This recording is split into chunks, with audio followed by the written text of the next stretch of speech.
DPA news Marathi, शोध सत्य बातमीचा। नाशिक रोड येथील जयरामभाई हॉस्पिटलमध्ये निवासस्थानी 22 वर्षीय परिचारिकेने गळफास घेऊन आत्महत्या केल्याची धक्कादायक घटना शनिवारी दुपारी उघडकीस आली। या घटनेमुळे परिसरात खळबळ उडाली असून आत्महत्येमागील कारण अद्याप अस्पष्ट आहे। तन्वी नाना बदाने, वय 22 वर्ष, राहणार कळवण, ही तरुणी गेल्या 1.5 वर्षांपासून नाशिक रोड येथील जयराम हॉस्पिटलमध्ये परिचारिका म्हणून कार्यरत होती। रुग्णालय प्रशासनाने परिचारिकांसाठी वरच्या मजल्यावर निवासाची व्यवस्था केली होती।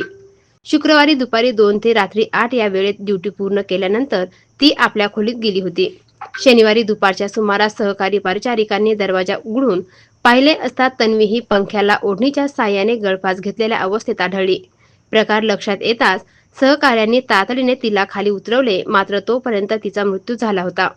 कळवण येथील मूळ रहिवासी असलेल्या तन्वीच्या पश्चात आई, वडील, लहान भाऊ व बहीण असा परिवार आहे। कुटुंबाची आर्थिक परिस्थिती हलाखीची असल्याची माहिती मिळाली असून तिच्या आकस्मिक निधनाने कुटुंबावर दुःखाचा डोंगर कोसळला आहे। या प्रकरणी नाशिक रोड पोलीस ठाण्यात अकस्मात मृत्यूची नोंद करण्यात आली आहे।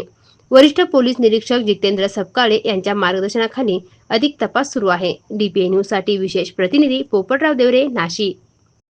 ताज्या घडामोडी व अपडेट जाणून घेण्यासाठी आताच DPA न्यूज चॅनलला सबस्क्राइब करा आणि बेल आयकॉन क्लिक करायला विसरू नका।